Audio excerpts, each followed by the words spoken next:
नमस्कार, आप देख रहे हैं IBC 24। मैं हूं आपके साथ विजय कुमार पंड्या और रात 10 बजे के इस बुलेटिन की शुरुआत रायपुर से, जहां रायपुर के इंदिरा गांधी कृषि विश्व महाविद्यालय के अनुसूचित जाति के लिए रिजर्व सीट पर होने वाली असिस्टेंट प्रोफेसरों की नियुक्ति पर हाईकोर्ट ने रोक लगा दी है। कृषि महाविद्यालय ने सहायक प्राध्यापक के 66 पदों पर भर्ती के लिए विज्ञापन निकाला था।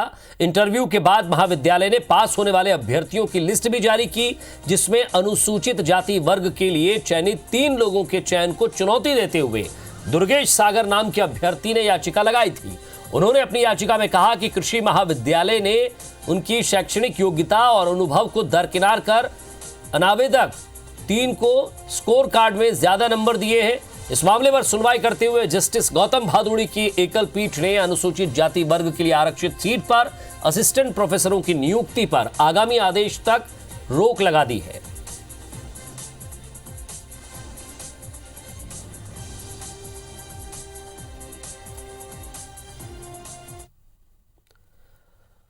और अब बात CGPSC की, क्योंकि CGPSC की सहायक प्राध्यापक परीक्षा में गड़बड़ी के आरोपों पर मुख्यमंत्री भूपेश बघेल ने कहा है कि भाजपा शासनकाल में PSC की में अनियमितताएं और गड़बड़ी हुआ करती थी, जिसका खामियाजा प्रदेश के युवाओं को भुगतना पड़ा है।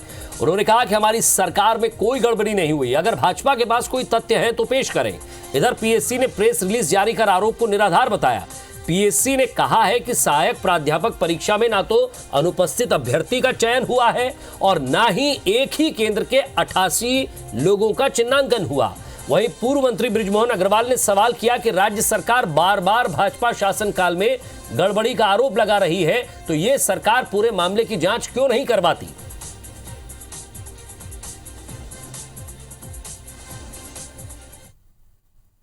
तो 2017 वगैरह में हुए थे और 2004-05 में हुआ था।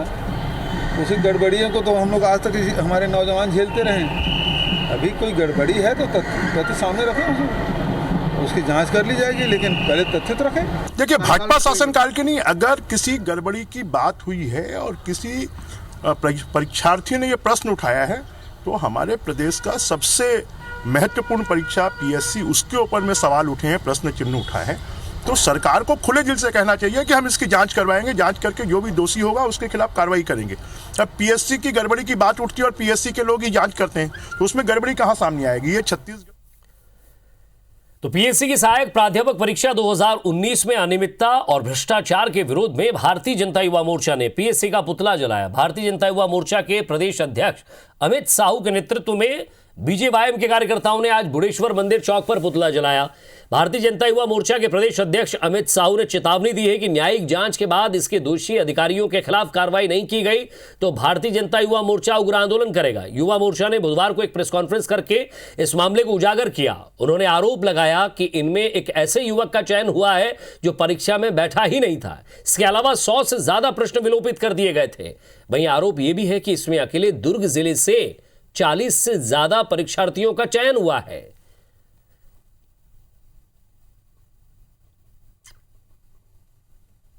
भारतीय जनता युवा मोर्चा ने पूरे प्रदेश भर में PSC का, कांग्रेस सरकार का पुतला फूंका। जिस प्रकार से आज युवाओं के साथ कांग्रेस के सह में रहकर PSC युवाओं के भविष्य के साथ खिलवाड़ कर रही है, उसके खिलाफ यहाँ तो एक छोटा सा आक्रोश था। आने वाले समय में अगर न्यायिक जांच के माध्यम से अगर उन अभ्यर्थियों को न्याय नहीं मिलता तो भारतीय जनता युवा मोर्चा उनके लिए सड़क की लड़ाई लड़ेगा। और इधर CGPSC द्वारा आयोजित सहायक प्राध्यापक भर्ती परीक्षा 2019 में अनियमितता और भ्रष्टाचार का आरोप लगाते हुए भारतीय जनता युवा मोर्चा ने राजनांदगांव शहर में मुख्यमंत्री और PSC के चेयरमैन टामन सिंह सुनवानी का पुतला दहन किया। बेमेतरा में भी भारतीय भाजपा युवा मोर्चा ने भी जमकर विरोध प्रदर्शन किया। कार्यकर्ताओं ने ऐतिहासिक पुराना बस स्टैंड में CGPSC में हुए धांधली को लेकर CGPSC के अध्यक्ष का पुतला फूंका। इस दौरान उन्होंने छत्तीसगढ़ सरकार पर CGPSC के खिलाफ जमकर नारेबाजी की।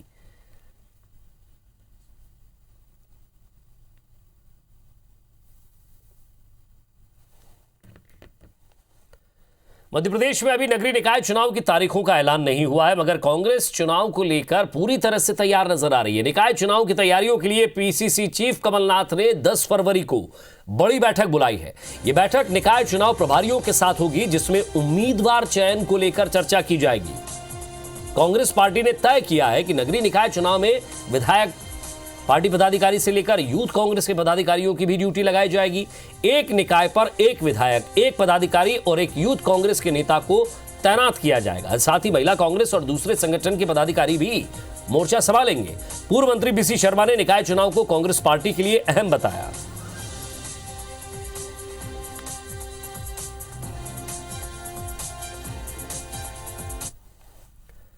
मध्य प्रदेश की पूर्व मुख्यमंत्री उमा भारती ने मुख्यमंत्री शिवराज सिंह चौहान को पत्र लिखकर एक बार फिर अपने शराबबंदी अभियान को लेकर जानकारी दी है। उमा भारती ने पत्र लिखा है कि वो इस पत्र को लिखने के बाद सार्वजनिक भी कर रही हैं। उमा भारती ने कहा कि मध्य प्रदेश में शराबबंदी को लेकर अभियान चलना चाहिए। उमा भारती ने शिवराज सिंह को सतोगुणी व्यक्ति बताते हुए कहा है कि शराबखोरी और नशाखोरी से गरीब लोग तबाह हो रहे हैं। इतना ही नहीं, पत्र में आगे लिखा है कि मध्य प्रदेश एक शांतिपूर्ण संस्कारशील राज्य है, इसलिए राज्य की शांति बनाए रखने के लिए 8 मार्च को शराबबंदी का आगाज करने जा रही है।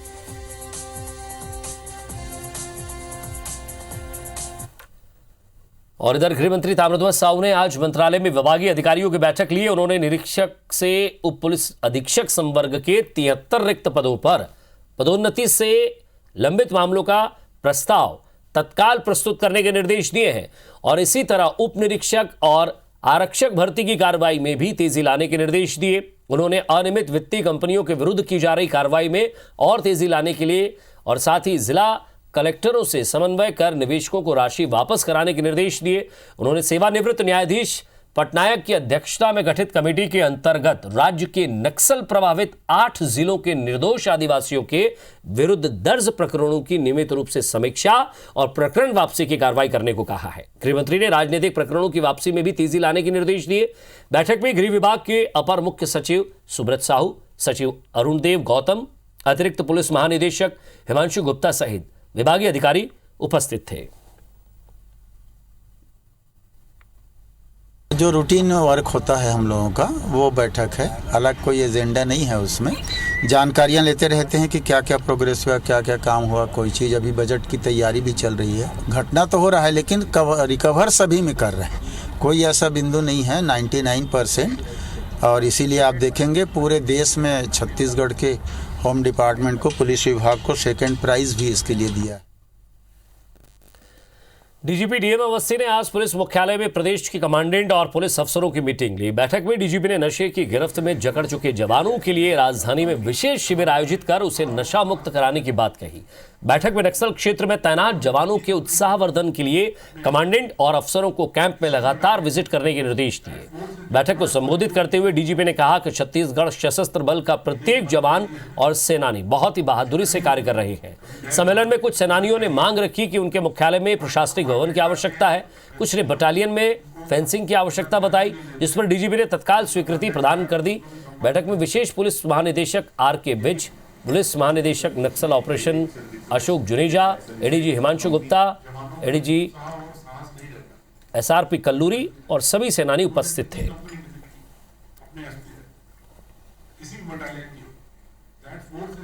दंतेवाड़ा में लोन वराटू अभियान के तहत गुरुवार को पुलिस को बड़ी कामयाबी मिली है। 5-5 लाख के 2 इनामी नक्सली समेत 5 नक्सलियों ने एसपी के सामने सरेंडर कर दिया। इसमें सबसे महत्वपूर्ण जो नक्सली है गंगू उर्फ लखन।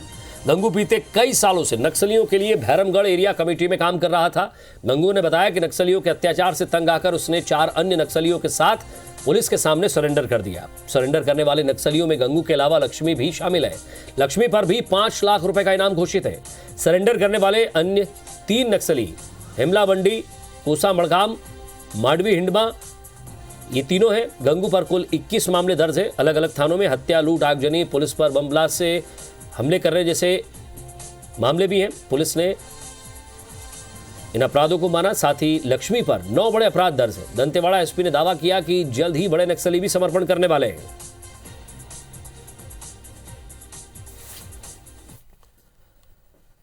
बलरामपुर जिले के चांदो थाना क्षेत्र की ग्राम पंचायत खजूरिया डी की महिला सरपंच को नक्सलियों ने जान से मारने की धमकी दी है। गुरुवार की सुबह महिला सरपंच के आंगन में नक्सलियों ने एक पर्चा फेंका। पर्चे में नक्सलियों ने महिला सरपंच संगीता पैकरा से 10 लाख रुपए की मांग की है। पैसे नहीं देने पर जान से मारने की धमकी दी गई है। इस मामले में एसपी के निर्देश पर पुलिस ने सर्चिंग तेज कर दी है। सूचना मिलने के बाद मौके पर पहुंची चांदो पुलिस ने नक्सली पर्चे को जब्त कर सील किया है।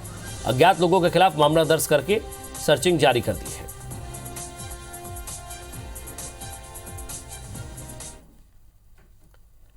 और रायगढ़ में एटीएम की क्लोनिंग करके रुपए निकालने वाले अंतरराज्यीय ठग गिरोह के 2 आरोपियों को पुलिस ने गिरफ्तार किया। आरोपियों के पास से सारे ATM card, ATM reader, ATM cloning machine भी बरामद की गई है। आरोपियों के तार बिहार के गिरोह से जुड़े होने का अंदेशा है। दरअसल कोतवाली पुलिस को सूचना मिली थी कि 2 युवक एटीएम से छेड़खानी करते हुए दिखे गए हैं। मौके पर पहुंची पुलिस ने शक के आधार पर तलाशी ली तो बैग में एटीएम स्कैनर, क्लोनिंग मशीन और कई सारे एटीएम मिले हैं। पूछताछ में पूरा मामला सामने आया। फिलहाल आरोपियों को गिरफ्तार कर उनसे पूछताछ की जा रही है।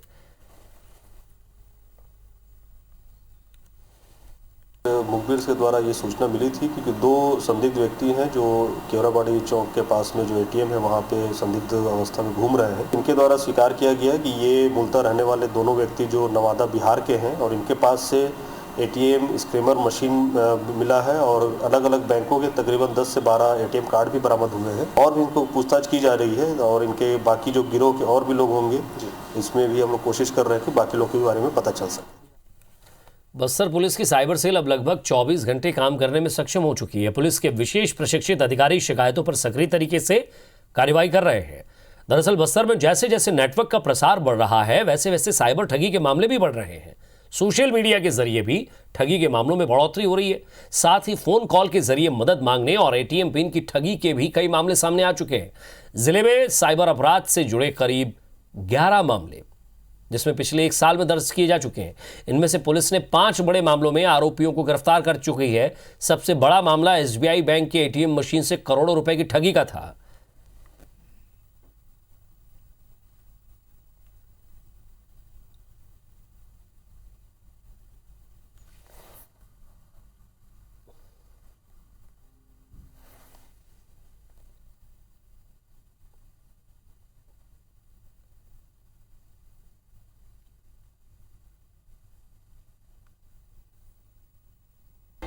किसान आंदोलन को लेकर ग्रेटा थनबर्ग के ट्वीट के बाद दिल्ली पुलिस ने उन पर एफआईआर दर्ज की है। एफआईआर दर्ज होने के बाद भी ग्रेटा के सुर में कोई बदलाव नहीं हुआ है। ग्रेटा के तेवर अब भी पहले की तरह ही बने हुए हैं। उनका कहना है कि वो अब भी किसानों के साथ खड़ी हैं। ग्रेटा ने एक और ट्वीट करके कहा कि वो किसानों के शांतिपूर्ण प्रदर्शन का समर्थन करती है।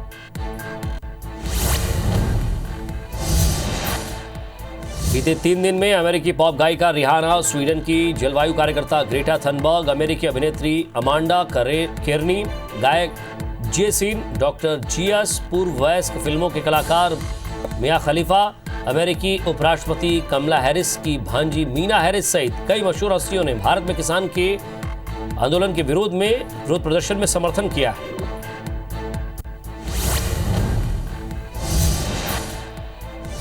किसान आंदोलन पर स्वीडन की क्लाइमेट एक्टिविस्ट थ्रेडा थनबर्ग के ट्वीट के बाद बीजेपी सांसद मीनाक्षी लेखी ने ग्रेटा को बच्ची कहकर तंज कसा है। मीनाक्षी लेखी ने कहा है कि वो ग्रेटा को बाल वीरता पुरस्कार देने का प्रस्ताव करती है। उन्होंने कहा कि भारत सरकार को उनका प्रस्ताव मानना चाहिए।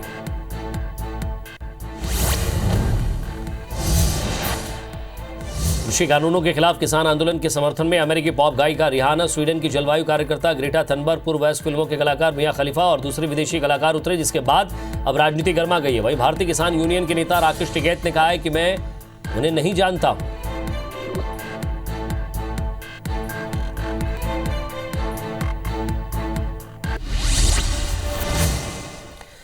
चलिए कुछ और खबरें देखते हैं। नाबालिग लड़कियों के साथ यौन शोषण मामले में गिरफ्तार प्यारे मियां को गुरुवार दोपहर कड़ी सुरक्षा के बीच भोपाल जिला कोर्ट में पेश किया गया। गुरुवार को पेशी के दौरान कोर्ट में दिन भर पीड़ित लड़कियों के बयान दर्ज किए गए। शुक्रवार सुबह से ही गवाही का सिलसिला शुरू हो गया था। बयान दर्ज करने के बाद गवाही का दौर चलने तक आरोपी प्यारे मियां को 10 फरवरी तक सेंट्रल जेल भोपाल भेजा गया है। पीड़ित किशोरियों को फिलहाल बालिका सुधार गृह में रखा गया है। उनको वहीं से बयान दर्ज कराने के लिए कोर्ट लाना ले जाना किया जाएगा। अभी तक प्यारे मियां की पेशी वीडियो कॉन्फ्रेंसिंग के जरिए होती रही, क्योंकि उसे भोपाल सेंट्रल जेल से जबलपुर सेंट्रल जेल में रखा गया है। और जबलपुर के हनुमान ताल थाने की चीता मोबाइल में पदस्थ 2 आरक्षकों द्वारा पकड़े गए चोर से बरामद 3 लाख के जेवर अपने पास रखने और चोर को छोड़ने पर दोनों आरक्षकों को संतरी बनने की सजा दी गई है।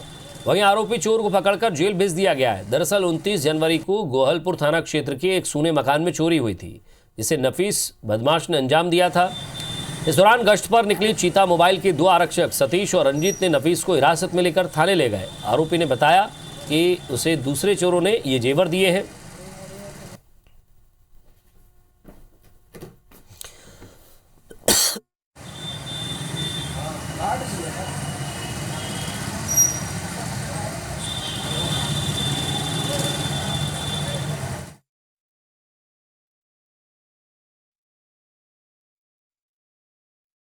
पुलिस अधीक्षक महोदय द्वारा तत्काल संज्ञान लिया गया और तत्काल संज्ञान लेने के उपरांत नगर पुलिस अधीक्षक कोहलपुर को यह निर्देशित किया गया कि वह एक प्रतिवेदन भेजना सुनिश्चित करें। अभी चीता को तत्काल एक्टिव ड्यूटी से हटाकर अभी जो है थाने पर रखा गया है और आगे जैसे ही जांच प्रतिवेदन हमारे पास आती है उचित कार्रवाई हेतु मैं अपनी जांच उपरांत जो है पुलिस अधीक्षक महोदय को उससे प्रेषित करूँगा। और इधर दतिया में रेत माफिया के हौसले इतने बुलंद हैं कि वो पुलिस पर भी हमला करने से पीछे नहीं हट रहे हैं। रेत ठेकेदार केपी सिंह भदौरिया और खनिज उड़न दस्ता की टीम ने 2 रेत के ट्रैक्टर को जैसे ही रोका तो एक ट्रैक्टर भाग निकला। दूसरे ट्रैक्टर चालक ने कट्टे से फायरिंग कर दी, जिससे आरक्षक बंटू सिंह घायल हो गया, जिसका इलाज जिला अस्पताल में चल रहा है। घटना की एफआईआर थाना इंदरगढ़ में दर्ज कराई गई है। 4 अज्ञात आरोपियों के खिलाफ केस दर्ज करके जांच की जा रही है।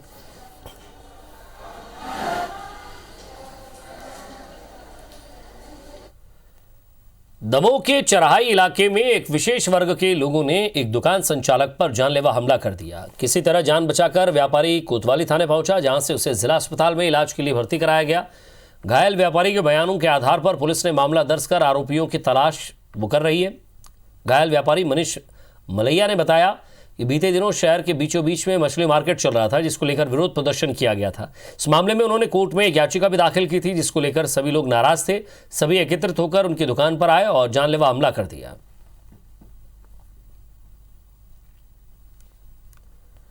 रायगढ़ जिले में आदिवासी बच्चों के लिए संचालित तेजस्विनी योजना विवादों में है। योजना के तहत बच्चों को कोचिंग देने वाली संस्था ने कोरोना काल में क्लासेस बंद होने के बावजूद भी ऑनलाइन कोचिंग के नाम पर जिला प्रशासन को 40 लाख का बिल थमा दिया।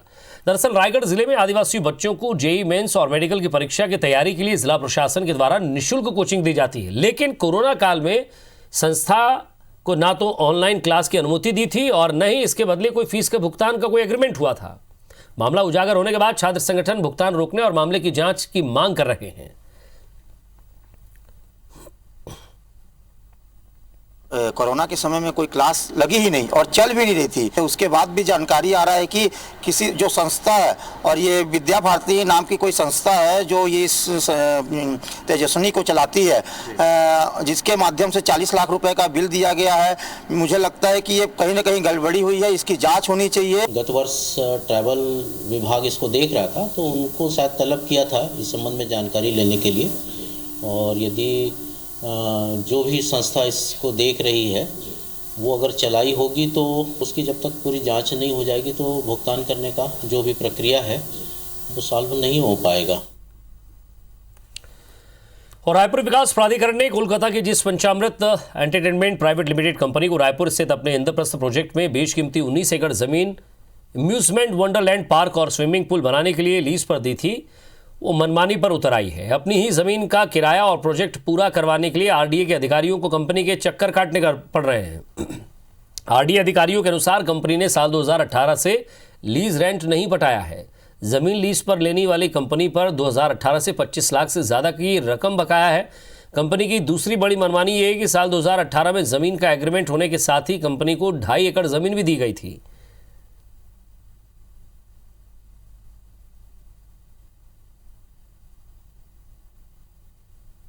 इनके लिए नोटिस जारी हुआ है और इनका ड्यू 25 लाख रुपए का था, उसके लिए नोटिस जारी हो चुका है। जो क्लब था, क्लब का काम धीमे गति से चल रहा है तो उसके लिए भी नोटिस जारी हुआ है।